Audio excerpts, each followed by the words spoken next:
Hello, fellow risk takers, and welcome to my worst investment ever. Stories of loss to keep you winning.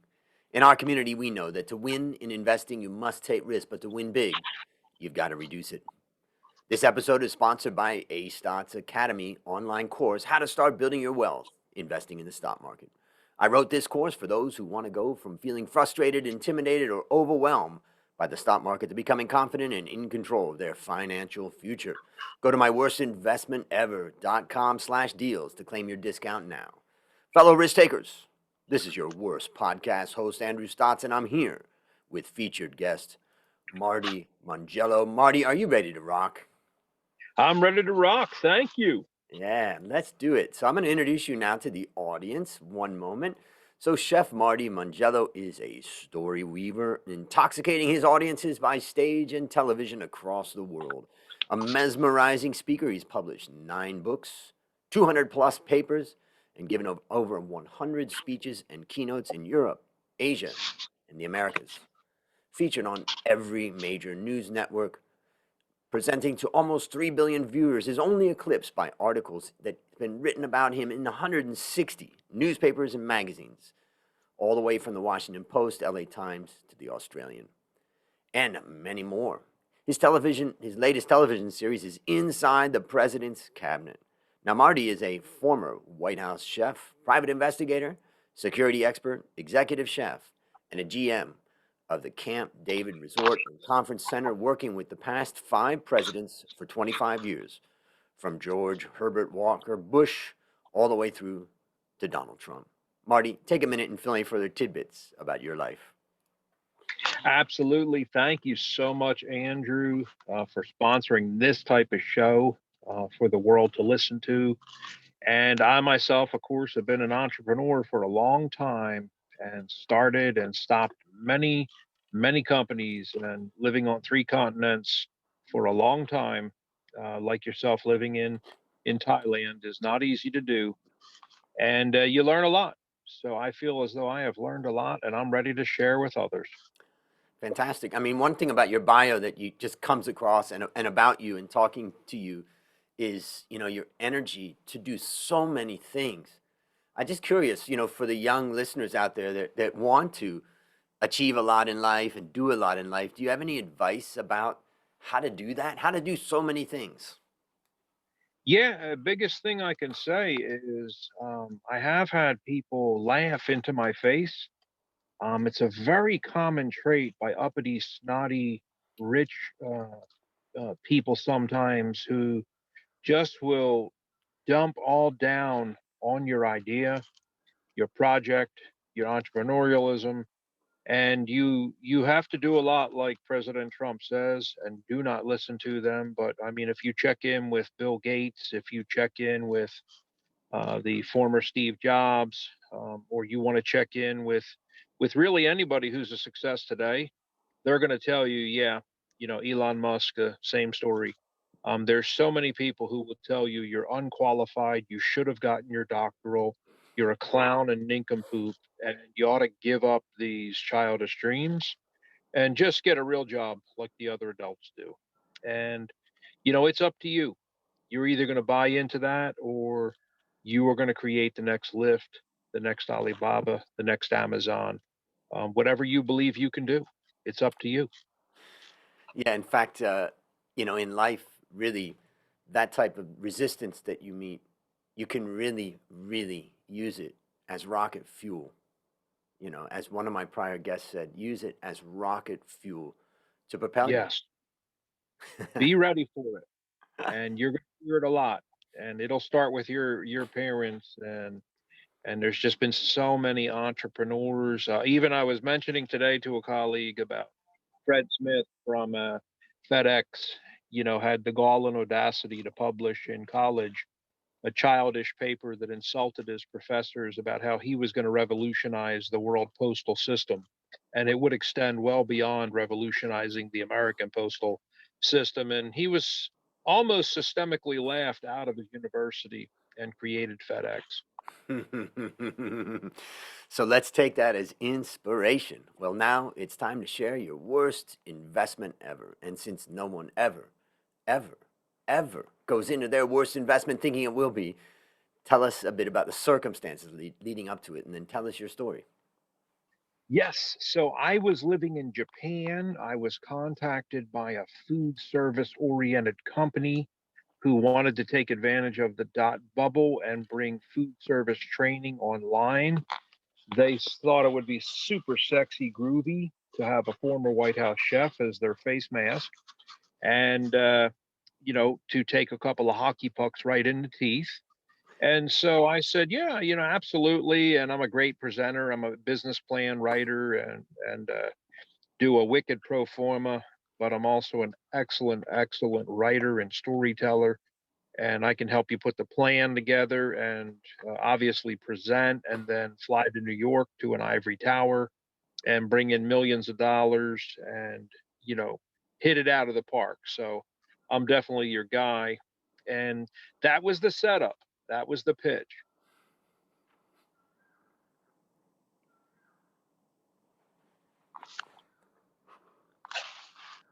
So that's how they kind of got started, Andrew. When you said the setup, it made me think of The Sting. You remember that old Yeah, time movie? Yeah. absolutely. Absolutely. All right, so we got the setup. And so then off I flew to Arizona and they floated numerous stock certificates past my desk and of course the bylaws. And I was still in the military at the time, because I'm 30-year retired military in the United States. I was still in the military. And so I was a bit naive as to how these things work and how they operate. And I didn't really realize critical statements in the founder's document and in the bylaws, which were registered with the Secretary of State. I didn't yet really understand how all those things worked. And, I quickly come to grips with it because to put it quite short and sweet, I did actually fly into Phoenix, Arizona. I did sit with them for several days and honed the entire pitch. We had some would-be actors come in. One of them portrayed the bad guy who had nothing good to say about your plan. We had one that was just literally stupid and was constantly bewildered. And then we had one who thought everything you were pitching and offering for their investment was wonderful and honey syrup. So um, we went through these training sessions several times to perfect our pitch and overcome objections and don't handle it that way and don't get bent out of shape when the person makes fun of you. And this was really beneficial prior to flying to New York to the ivory tower to go up to the 78th floor and do the professional pitch to the hedge fund that was really interested. And what I found was we did that. We flew to New York. We did knock it out of the park. We did get funded. And then I got a phone call saying, hey, they want to go on ahead and dilute everyone's shares. They're going to come in for several million. And so, like in your shares, Marty, we're taking you from 33% down to 4%. And I was not real thrilled about that. I really wasn't talked with. It was not discussed with me. And then obviously the next phone call the next day was from the attorney saying, in accordance with the bylaws, we formed a quorum. We had a special meeting. We have gone ahead and slashed everyone's shares. The last valuation was $1, so we're sending you a check for $40 for your shares that we took. And everything's in accordance with the Secretary of State and the bylaws. So now that that's done, you're a 4% owner or something, or a 3% owner, and I was really incensed. I was not familiar with liquidation clauses and these various other clauses in the bylaws, like unanimous voting, which could be in there prior to acceptance of any deal from any investor. And all the different little faculties that a person today, an entrepreneur or an investor, could put in And then honestly, we had one or two people in that group who did nothing. They were squatters. So they came in, they were given their cut, the bylaws were filed, and then Andrew, they did nothing. And so today we call these types of investors in the group, in the inner core, we call them squatters. And there was no provision for, like, you're to work 40 hours per week on this. If you don't, you lose your shares, and after 2 months, they're taken from you. Also, other provisions that I look for in deals today, whether I'm investing in it or I'm actually on the team, is what if the person gets sick and has a horrible cancer situation where they're going to need to be out of work with rehabilitative therapy for a year and 4 months? Mm. Um, where is the provision for that? Because certainly we are not unfeeling and uncaring and unkind and unloving.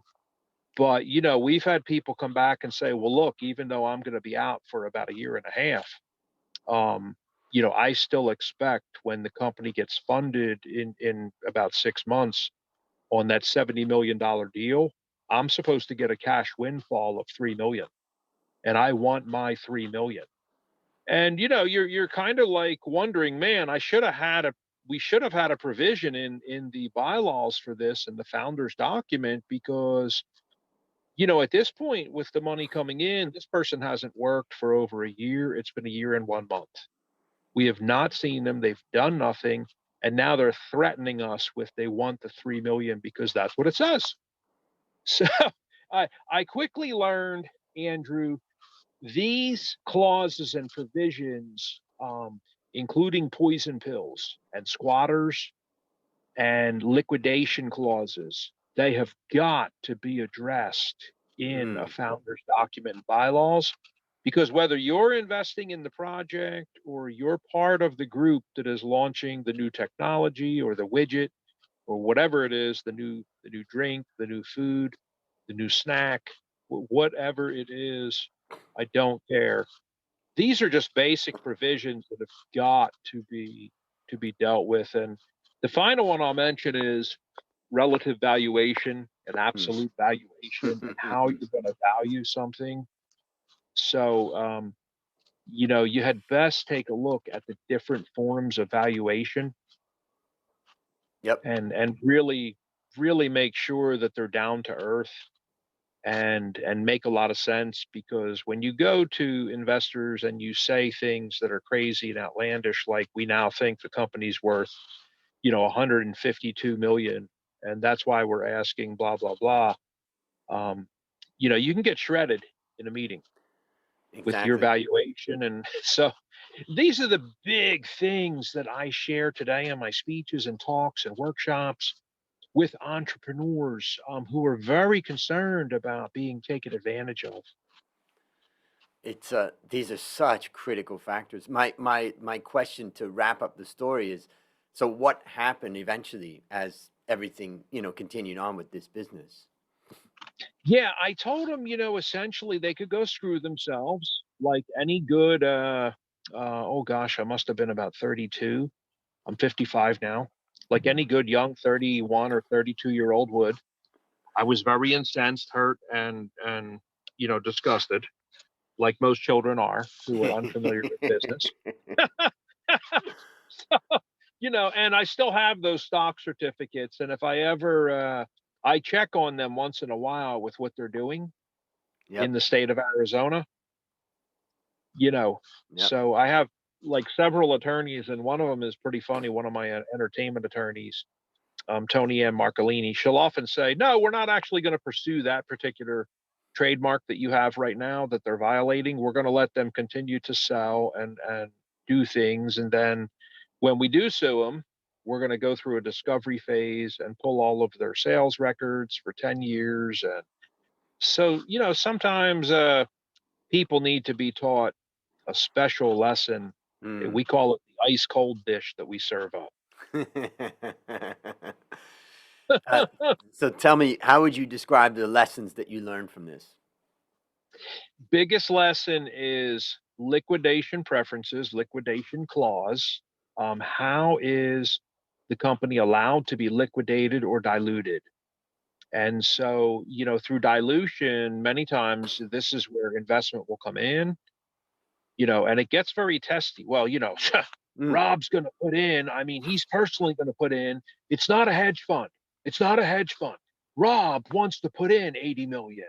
So I think Rob gets to hold on a second, stop getting all loud and animated and swinging your arms around. Here's a cotton candy.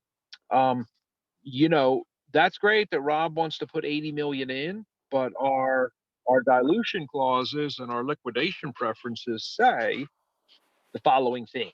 Mm. Okay. And the one, that can be helpful or not is the unanimous decision. So say there's five partners who created this technology and it's a very strong IP. Maybe it takes a unanimous vote to let somebody like Rob come in with 80 million, whoever Rob is. Yep. Yep. Okay. Maybe the unanimous vote is not, maybe it's too strong for this particular contract. Maybe we want to have it to where it says 4 out of 5 partners must vote to let any investor come in. Yep. Oftentimes, the way we deal with these clauses now in contracts, if there's dissent and the person's enraged and says, well, flat out, I'm not doing another thing for this, and I'm going to sit and squat on my stock shares, and you guys just go on ahead and do what you want to do with Rob and his stinking 80 million. We have actually mapped out a provision in the contract what we're going to do with that one person. How are they now handled? Because they can't come to the office anymore. They hate everybody. Hmm. And are they sold out? Are they bought out? What is the valuation of the current shares that they owned? Um, Most of the time, I would say, Andrew, the thing I learned is it's good to just go on ahead and remove them from the process and pay them off silently. They can still own, something, Mm. but they're no longer welcome to come in or participate. They're not allowed to vote at any further shareholder meetings, but they're not going to have their stuff seized. They'll just receive a check. Yep. And that, you have to have something like, look, at 3 years, your checks are done, bro. At 5 years, at 10 years, you can't always continue to pay someone. And as the company grows, like we've seen with Airbnb and their recent IPO, or Lyft, or Alibaba, or Amazon, or Apple, as the company grows, you've got to come to grips with old shareholders who were there from the beginning. Mm. You can't be carrying them to the tune of 300 million a year checks. Just because back in 1979 they actually knew Steve, and it was before he was even married, and they worked in the garage with Steve Jobs, and they helped actually. It's like, wait, it's been like 30 years, bro. We're not sending you another 300 million this year for 2021. It's So, crazy. So you got to have provisions for that in the contract. yep. Yep. All right, let me summarize a few things I take away. I mean, I think there's a lot of interesting things that are really a little bit technical here. And so I'll go through a couple of quick things. In 1995, my best friend from Ohio, where we both grew up since we were young, we knew each other. He came to Thailand and we set up a coffee factory here where we roast coffee, and we supply that to hotels, restaurants, coffee shops, and offices. So it's a B2B coffee roasting business. We've had that business now for 25 years. And but when we set up the business, we had founder agreements basically, and that's where I think the first lesson that I want to take away from your story is that when Hmm. you found a company, you really need to sit down and have some founding documents about who's doing what and all that, and that raises also the issue of sweat equity. So sweat equity is when you do have some people in that company, in that founding group, that don't have any money to put into the business, but they have the knowledge and the willingness to work. And therefore, you can do some sort of calculation as to how much work they do and what they get for that. Because there are Yeah. other people in that group that may be able to provide capital. But in my case, for instance, the Dale became the managing director of the business, and I never have been an employee of the business. I've been an equal shareholder, but I've been an external shareholder. So the first Sure. thing is like founding documents. The second one is sweat equity. And then, even we have a shareholders agreement. And as we started to bring in other shareholders, we created a shareholders agreement. Since my expertise is in valuation, and in fact, I teach something called the Valuation Masterclass. And in that, and in my own experience, we even put in a provision in the shareholders agreement of the actual way we're going to value it, which was very simple. Beautiful. I Beautiful. I basically said we're going to look at the stock market, look at the multiple of the stock market. We're going to look at the last audited financial statements for the year, and we're going to create a multiple on that, and that will be the amount. Mhm. So then we created clauses where, any of the founding members could sell their shares at that price, and that all the founders Yes. had a right of, first refusal, and it would Yes. it would be distributed equally amongst all the founding shareholders, that they could all buy it. And Exactly. if you didn't come up with the cash, then there's nothing. And if no shareholders came up with the cash, then that founder would be able to sell those shares to anybody else. This type of Wonderful pre-planning. It sounds like a excellent prenup. Yeah. And the benefit of this is that, you don't want to have a business where one guy walks out and sells his shares to your competitor. Right.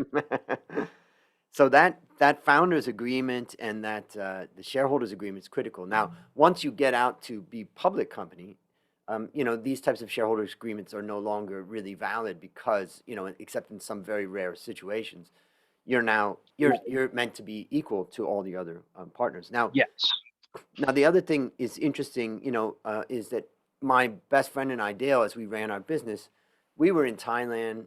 We were two foreigners at the time, and we knew we weren't going to get money from the banks, and we didn't really have a story to tell at the time, and we didn't tell it. So it was all self-funded, and we knew we had to fund it ourselves. We had to build it ourselves, and then eventually, we have looked at outside shareholders, and we brought in what I would call strategic shareholders in the case of one person who has particular relationships or can bring something great to the business. And then there's also external investors. Now, if an external investors came in, let's say someone said, "Look, your goal is to sell to 100 hotels this year, and we can get you there in a month because we have access to 100 hotels right away." That's going Mhm. to accelerate your revenue plan. And therefore, that strategic partner could bring a lot of value. And you will absolutely be diluted in your shareholding down. But the trade off is that you're going to get a bigger company. So dilution is And not, it's impossible to avoid dilution, except in right. very rare cases. It's impossible to avoid dilution, but you want to have the provisions to go through it. So there's And some, the one thing I would mention with somebody like that coming in that I never knew, I thought that they always, when they come in, get to tell us what to do. And so over time I've learned, um, that no, that's not true. You can write an agreement, because Rob wants to come in with 80 million cash doesn't mean he now gets to come in here with his wife and tell us how to run the coffee company and sell. And no, you're just coming in with your money and you'll be paid your distributions, but no, you're not here to tell anyone what to do in the coffee company. And I never knew that. I thought, well, gosh, they're coming in with the money. We've got a new boss. yep, No, no, no, no, exactly. no, that's not true. That doesn't The 2 don't automatically equal that scenario, and a lot of young folks think that anyone that comes in with dough, that they automatically ought to be allowed, and I've seen them destroy hotels, destroy companies, create chaos. uh, they should not have been telling anyone what to do. Yep. And the last part of it is thinking about valuation. You mentioned about, absolute valuation, relative valuation. So this is my area of expertise. In fact, I was asked by a friend of mine here in Bangkok to sell his software company to Microsoft. And we did a deal basically pretty quickly for about 85 million US that they bought it back in about 2008. But the point was that when Microsoft was offering to buy it, their offer was something like 50 million or something. And then when I came on the team and started to handle the transaction, basically I went to Microsoft and I said, "This company is worth 200 million." And then we negotiated from that point, and that in negotiation is the concept of setting an anchor. They had set an anchor at 50, I set an anchor at 200. we eventually agreed upon 85 million.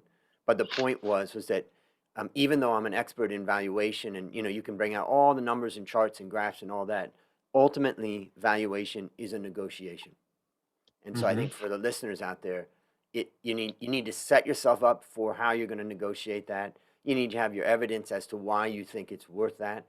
But the point is that there is no hard and fast way of valuing anything. Ultimately, it's a final negotiation between an interested seller and an interested buyer. So those are the takeaways. Anything else you'd add? Yeah, I would just say again, focus on a prenup. They are not disgusting documents.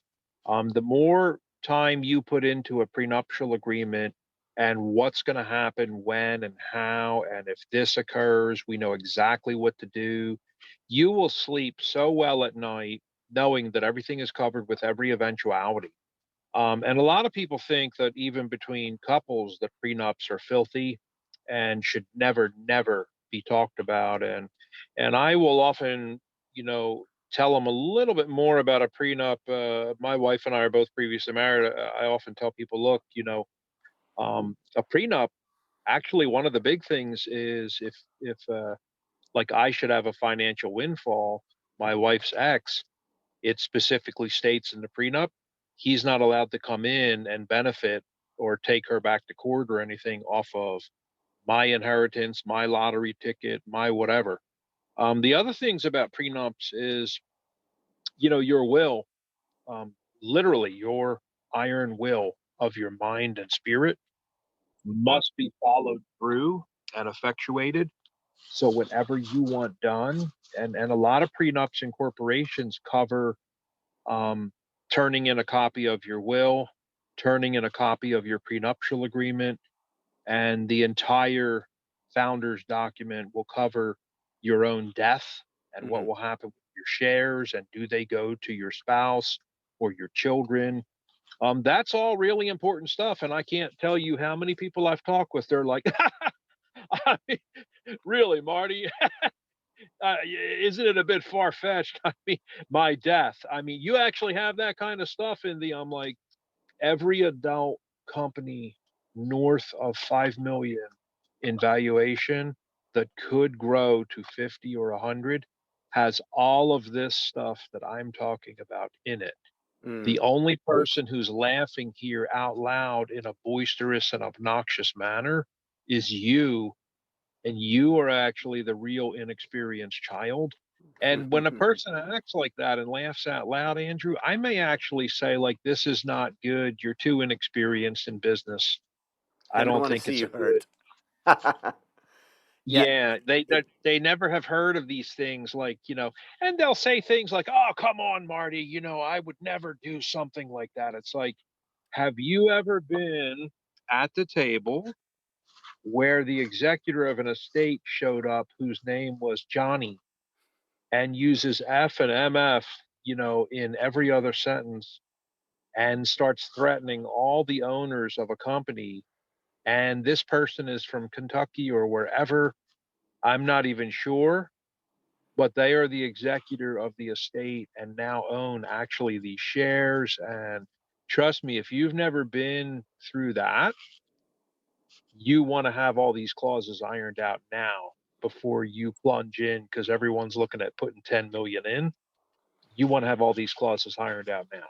it's one other one is about death. Since Dale and I have been friends since we were about 14, we we both own equal shares in the company, and Mhm. naturally that those shares would go to our families. But what Right. Dale and I decided was that since our company is in Thailand, and and since obviously it would be devastating to lose your best friend, and our families are in the US, like what are they going to do with this company, right? Right. So what we decided is upon death of either one of us, our complete shares would go to the other. How about that?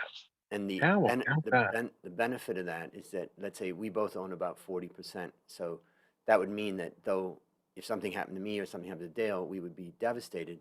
We would take possession of 80% of the company, which would allow us then to be able to either grow it the way we wanted to, or just sell it and say, here's Right. 80% of this company, and it's going to be much more attractive for a buyer than the buyer to say, okay, wait, I got you at 40%, and then Dale's or Andrew's family that I've got to deal with. That's too much. And there's other tag along clauses and stuff that you can do for the family, but we just decided to do Right. it that way. So there's all Yeah. kinds of things you can do with agreements. So I think that's a lot of lessons from this. So based upon what you've learned from this story and what you've continued to learn, what one action would you recommend our listeners take to avoid suffering the same fate?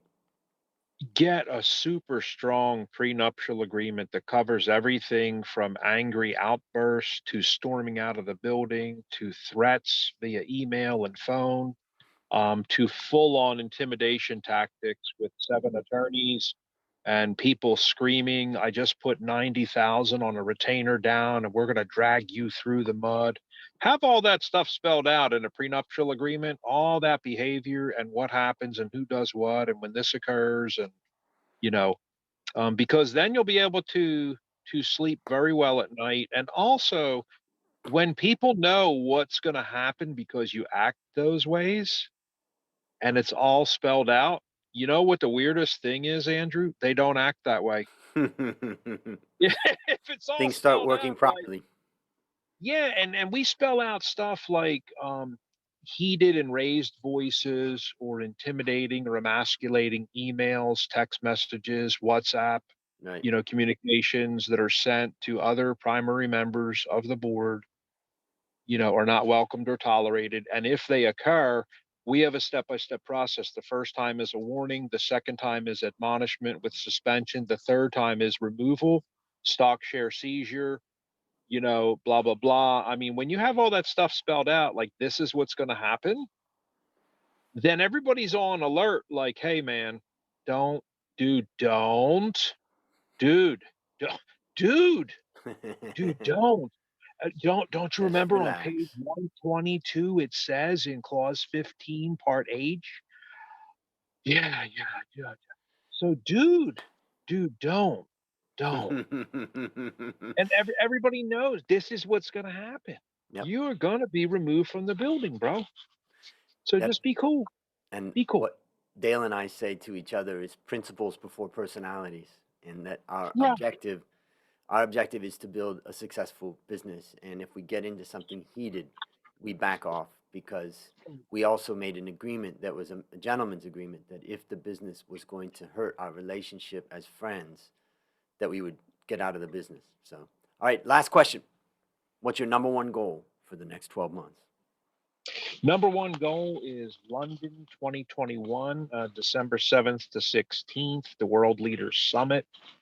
We are meeting in London next year, and we had over 120 speakers this year for World Leaders Summit, and 90 plus countries attended. So, tens of thousands of people in the presentations, 10 straight days of presentations. We had the medical panel, blockchain, just a wonderful, wonderful vehicle, World Leaders Summit at worldleadersummit.com.